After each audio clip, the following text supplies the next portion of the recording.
Could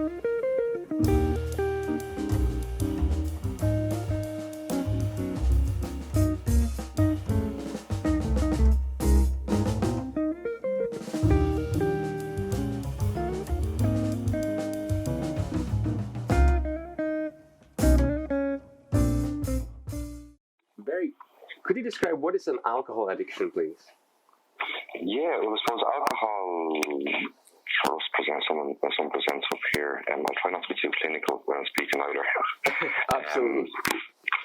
Yeah, when someone presents up here with alcohol addiction, what we would, I suppose, be looking at is that alcohol has become such a significant factor in their life that they're no longer able to control certain aspects of their life, and their life is controlled through alcohol. I suppose if you were to put it into probably a shorter version of what it is, would be that it's, I suppose, engaging in the behaviour, so still drinking despite negative consequences arising in a person's life, and that inability to stop, that inability to gain control, that inability to make wise choices around, and that it's starting to, as I say, it's starting to just impacting onto all the different areas of their life. And it can be different for people. Like, so for some people, there's, like, you look at kind of what makes alcohol. Some people will have physical addiction to it, where the body's actually it's physically needs to have alcohol, and that can be one part. And then there's also the other part of it, which is the psychological effect that alcohol is having on a person. So for people, like, one thing, alcohol in its very nature as a chemical is a depressant, so it actually depresses the body.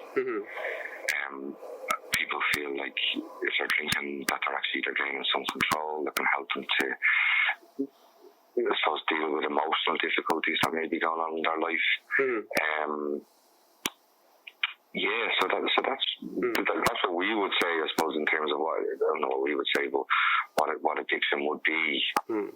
Would you say, what are the symptoms? Maybe the first question could be how and when and why someone gets addicted to alcohol. Is it related to how regular you use the alcohol or the amount of it? It can be very, I suppose it can be wide ranging. I suppose if you were to look at why do people fall into alcohol, one is sometimes it can be there's an environmental piece, where alcohol is strongly associated with their family, with their culture. Then I suppose if you were to move on, what makes it become addictive would be then, I suppose, the amounts and the frequencies. I suppose in terms of there's the ingredient, the chemical ingredient that's in there anyway, is going to make it. It will have addictive properties to it. So there's a number. So sometimes you're looking at what makes it addictive. There's a biological, there's a psychological, and then there will be kind of the social aspect. Would you say there are people that can, drink for years before they realize actually they are addicted to it? Yeah, like I suppose we're in here. Like, I suppose the work that we do here, I never know, and I never have known, say, the line when somebody crossed that line that we're now into alcoholism. There isn't just that one day. There is a build-up.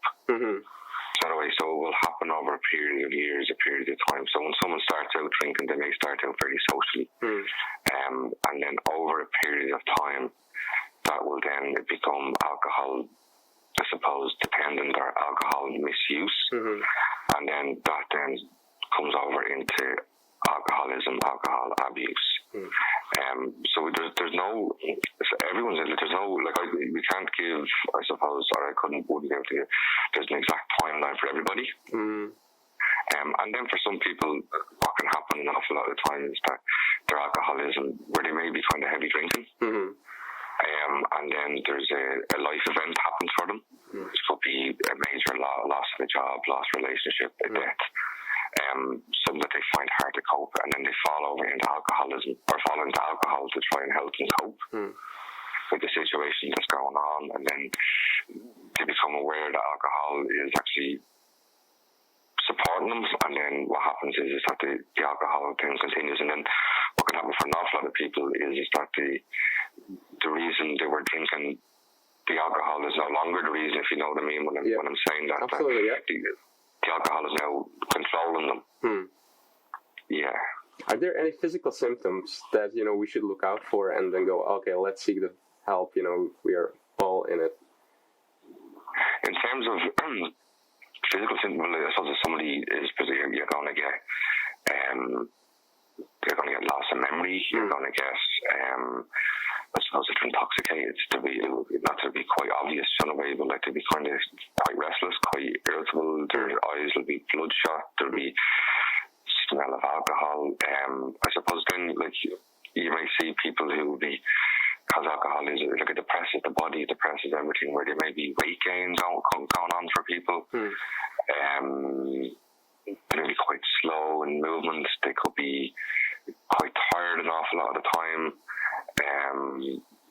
The irritability kind of stuff will arise for them. Is it the same case for men and women?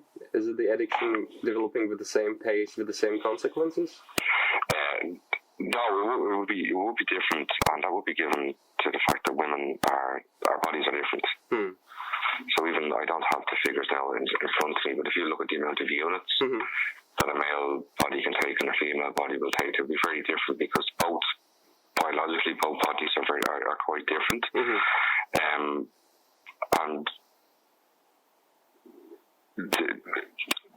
men will have more body fat, less water to dilute. So the alcohol in the body, for women, the alcohol can stay in the system for longer. And then women will be more vulnerable to, say, alcohol-related kind of the liver, the kidneys. So the rates, I suppose, at which women and men will differ, and that's just there's a physiological difference between the two. And I suppose I'm just looking like, would the consequences be the same? Well, both will end up in addiction. Do you know the way? If it carries on, it's not that everyone ends up in addiction, but both end up in addiction, and the consequences do be different, because there's the whole social aspect of who a woman is in society and who a man is in society. So it can be quite, for women in terms of even, say, being a mom, trying to access help can be different, trying to access the support system can be different, because they're still kind of seen as unfortunately in society, as much as you moved on, there's still a part of it where the mom stays at home and looks after the children. The father can go off and do his treatment, do you know the way? And society will look very different on even in Ireland, they kind of he can hold his drink, do you know the way, that sort of aspect, or but like again, if it's a woman, like everyone kind of says, what's she doing, do you know the way? So there is that kind of social aspect, and that can have a huge influence on between men and women, and also then trying to access help. And then women, I know they're more likely to talk to each other, but in situations like this, women are less likely to come looking for help.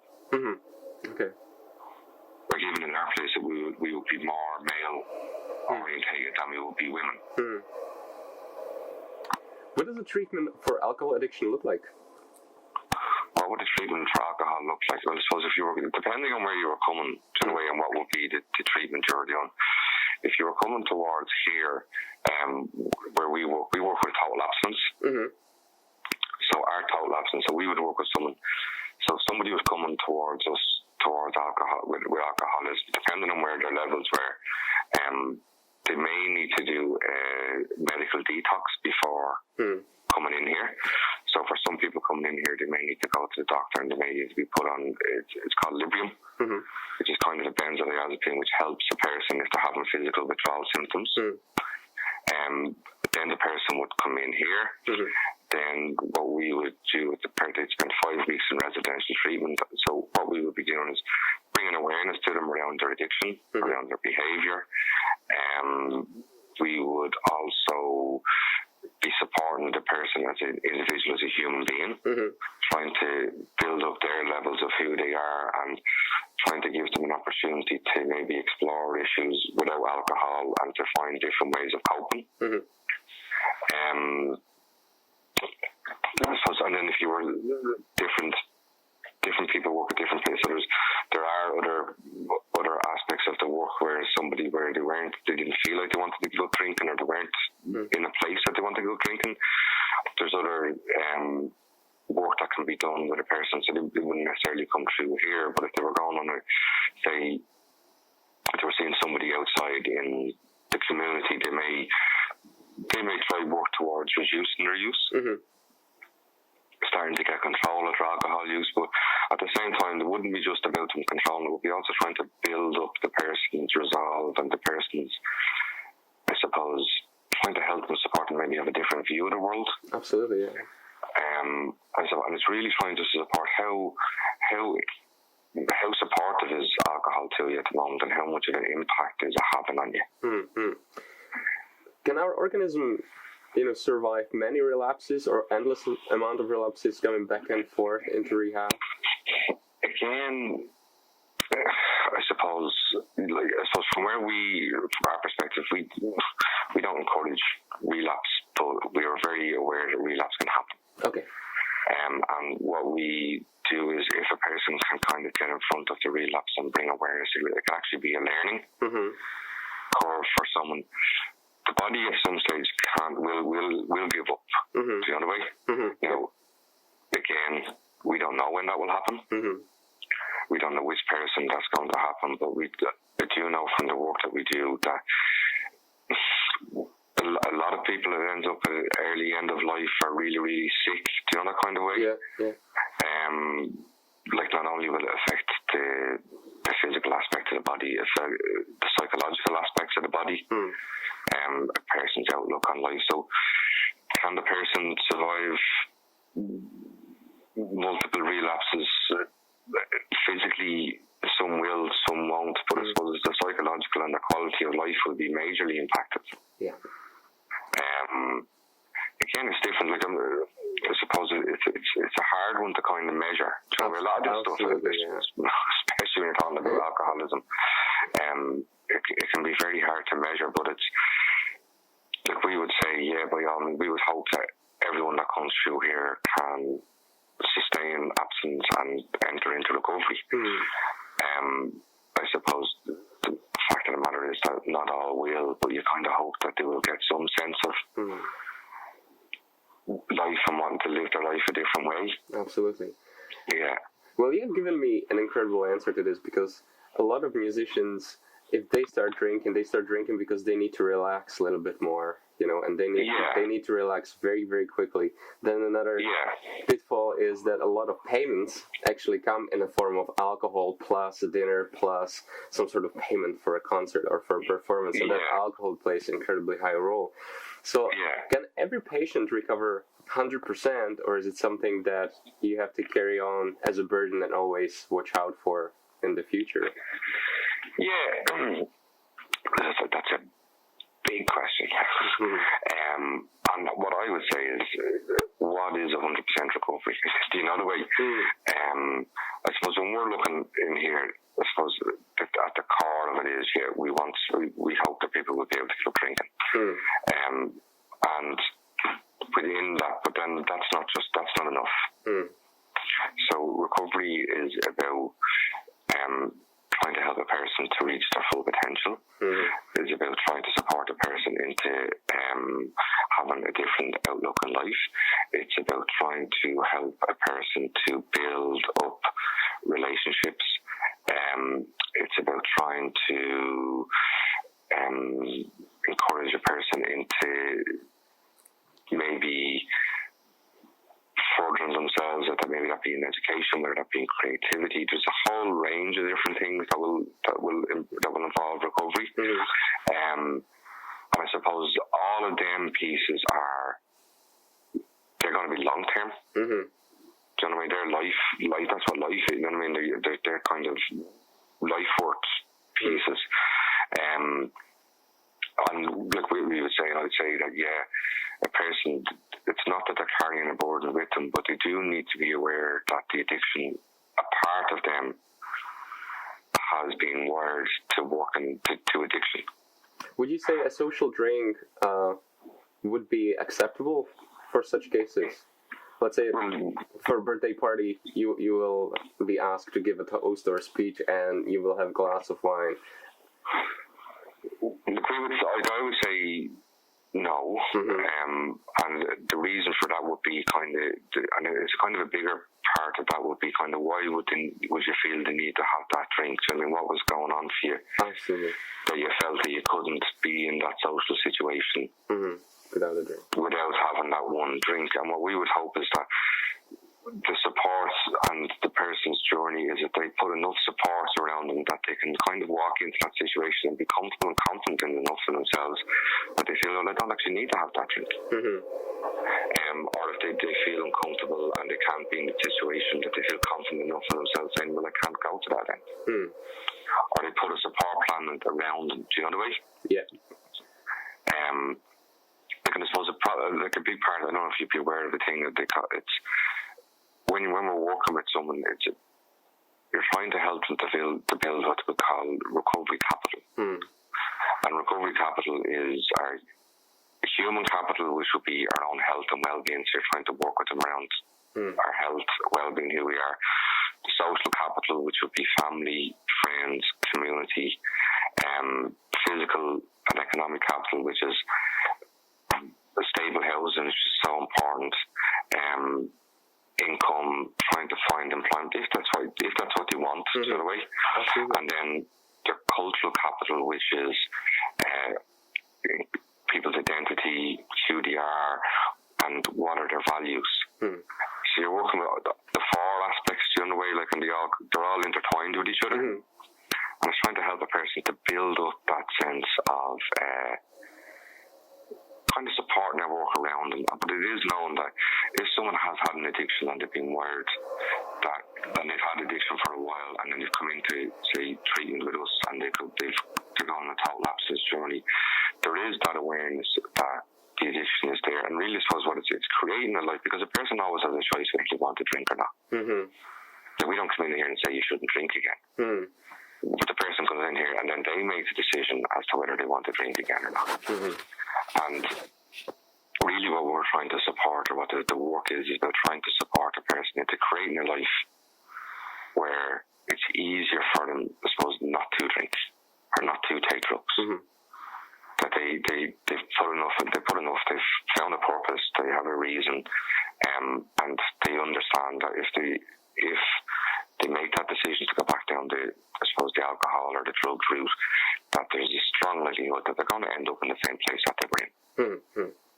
You know, and some do and some don't, but we would say the majority end up back where they were. You know, there's many different theories here. You know, there's a lot of different theories around it, and that's kind of what makes addiction so complicated sometimes. Like, it's multifaceted anyway. You have all the different pieces that are going on for people, and then there's a lot of different theories. So what will work for people coming through here may not work for someone. Do you know that kind of? Absolutely, yeah. You have to be very people person and really. But you're very people person, but we do have a theory, and we know that, but someone else could have a theory, and they know that it works as well. So really, what you're trying to do is work at what's best for the people who are coming towards you, and trying to, and then like we'd also work from a lot of people that addiction isn't just the individual; it's kind of a family illness. Yeah, that it will affect all the people who are in close proximity of that relationship are going to be impacted by the addiction. And a big, I suppose, form of support, or what we try to encourage, is family involvement while somebody comes through treatment. That the family become aware, that the family get a better understanding, and the family have opportunity to speak about what it's been like for them, having someone close to them in addiction, and then how they can get support and how they can start to move on, and how both can support each other. What is a drug addiction, and again, does it depend on regularity or on the amount of the drugs that you take so you develop the addiction? Yeah, well, so again, it depends on the drug that you're taking. In a way, like, you have to associate the most obvious one, like, it's not obvious, but the kind of the physical physical addiction of heroin. Right. Like if you take heroin, you're not going to get addicted on the first go, but if you keep going, the addiction will come in fairly quickly. Mm-hmm. And what happens with heroin addiction is that the body actually then, because it's a painkiller, the physical addiction, that's where sometimes the heroin withdrawal can be so difficult for people, because the physical addiction is so difficult. You'll have other drugs that will have similar addictions, and then you have ones that may not have the physical element, which would be highly psychologically addictive, which would be cocaine. Okay. And like where cocaine, of course, there is a physical aspect to cocaine, but the main source of cocaine, the addiction, is psychological within the brain structures. And like what cocaine will do is cocaine releases massive amount of dopamine into the brain. It gives the person a rush, helps them feel confident, helps them feel, I suppose, invincible to a degree, and then it blocks the reuptake of cocaine. So it's put into the system for like a rush, and then it eventually seeps back up into the synapse, but what happens is the brain then starts looking for more. Okay. Over time, so your one line, it's like all drugs, so your one line doesn't suffice anymore, so you end up taking 2, you end up taking 3. Do you know that kind of? And then I suppose over time, then the addiction has started, the psychological, the obsessive thinking will have started, the wants to withdraw, or the draw for the drug becomes stronger, then the behaviours start, I suppose, the symptoms start to rise again. I suppose and to be fair, because we treat, when someone comes through here, we treat in our groups here, we treat everyone that comes in here goes into group together. Okay. So you'll have an alcoholic, you'll have a gambler, you'll have a drug addict, you'll have people with food issues, you'll have sex addiction, all sitting in the same room, because the kind of behaviours and the symptoms will be similar. There will be differences, of course, in a way, but there will be a similarity amongst what's happening for people. So there'll be a lot of, I suppose, that kind of behaviours, withdrawn from themselves, withdrawn from relationships. I suppose with a lot of, whether it be alcohol or whether it be drug issues, there will be, the big thing that comes up here would be kind of lying. Do you know what I mean? People doing things that they wouldn't have done in the past, to become quite defensive, quite aggressive. Do you know, kind of, not that they be outbursts, but they kind of that real kind of pushing people back, irritable when they don't have the drugs. For some people, depending on the addiction, there can be, I suppose, they may start taking money, you know, kind of piece that's not theirs, or taking money out of accounts that should be paying bills. So, a lot of that kind of behaviour will start to arise for people. You mentioned men and women had different level of addiction to, based on their biological structure. Is it the same also for drug addiction for men and women? Do they accept it in a similar way or completely different? Again, there will be the similarities between the again, there will be similarities in the sorry, 1 second. Yeah, no problem. So I'm just clearly honest. Again, there will be the similarities in the biological aspect of it. And again, there will be differences. Like, say, even if you were talking, say, heroin, you're talking, a lot of women's entry into heroin use is done through a male partner. Okay. So they will have come into an environment where drugs are being used, and then they will come into using it through their partner. And then if you're looking then at trying to, for women then again, to try and get support. So like if you're, I suppose, again, being a woman and how society will view women and men differently. If you're a woman and you're using drugs, you would be kind of seen as down the lower ranks, if that makes sense to you. It absolutely does, yeah. So the likelihood then of that woman coming to treatment, it can be difficult for them. And then they also carry the fear that if I go to treatment and start telling someone that I'm taking drugs, will my children be taken off them? Do you know the way? You who's going to mind the kids when I go off? So there's a lot of, there's a lot more challenges. And again, there is the biological aspect of that the bodies are made different. What does the treatment for drug addiction look like? Again, like alcohol coming through here, depending on the drug. I suppose for heroin, the treatment would be the general treatment is that somebody will go and get a heroin substitute drug, which could be methadone or Suboxone or something to help them stabilise. And then from that aspect, they would hopefully go onto a stabilisation program, and then over time that they'd stop using the drug, and then they could they could start detoxing from the methadone, and then hopefully if needed, if they might come into residential treatment, or they may do treatment out in the community. The same can be, I suppose, cocaine would be slightly different because there isn't that physical withdrawal, although some people will need to get withdrawal from a doctor with some kind of benzodiazepine to help with the anxiety. But again, it would be the person around helping and encouraging them to bring awareness to how much this is impacting on their life, what problems are arising, and how they can maybe start to resolve some of their problems and start reducing the use. And then probably there's even bigger, something that kind of happens an awful lot is that people end up getting prescribed medication, which is just, I suppose, a legal form of addiction in a sense. If you know what I mean when I say that like that. If you go into the doctor and the doctor prescribes me something, well, the doctor said it, so it must be true. And then what happens is we find a lot here, and people start abusing that.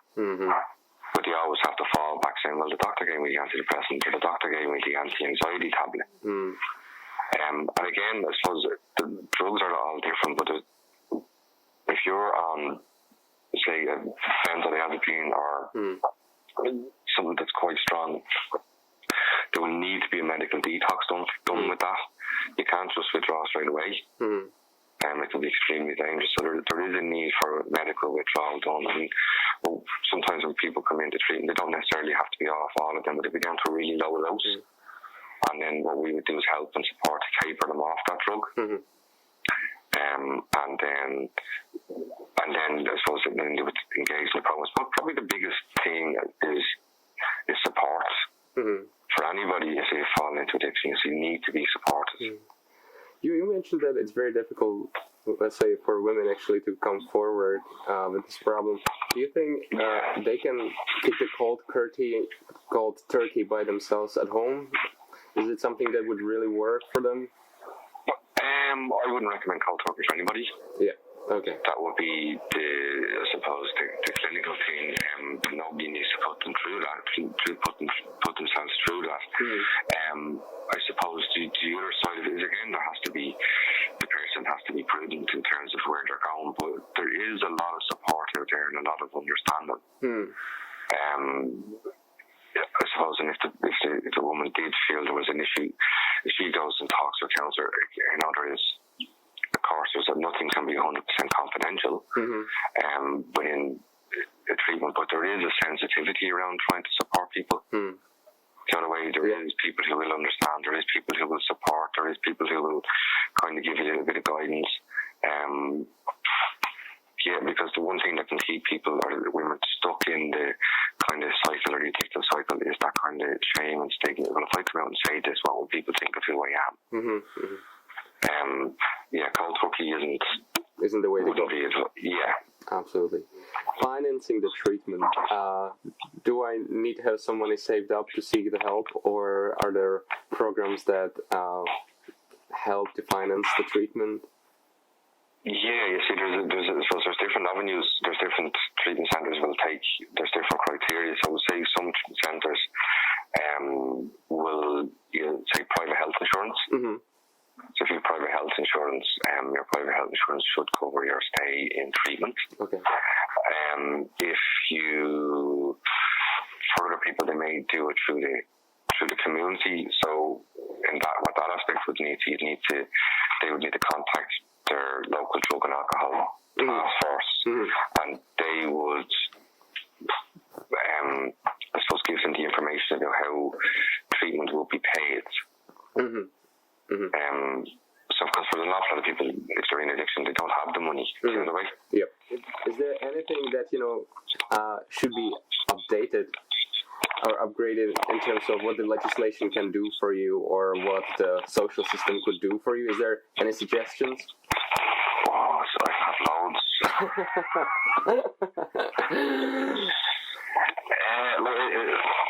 So we're probably in an era now where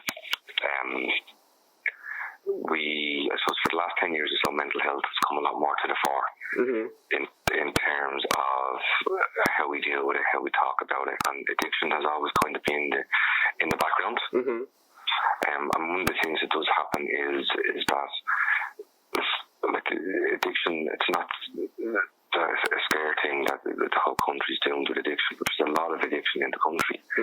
But yeah, when it comes to policies and it comes to funding, it's very, very limited. And kind of what happens an awful lot of the time, the work that's done, say, at policy level or reaction, and they are trying to change it. In fairness, there is a new strategy in place, and they're trying to move from just harm reduction towards a recovery model. It's about actually trying to support the person holistically, not just their drug.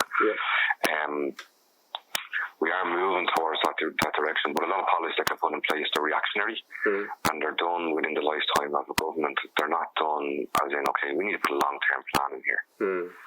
We need to look at how can we get better resources for people, how can we get better resources for communities, how can we encourage awareness, how can we educate people, how can we support people within the community or within society when addiction does take place. Because like one big thing that happens, I suppose, is the society needs a scapegoat or needs somewhere, and addiction gets a lot of the bad press.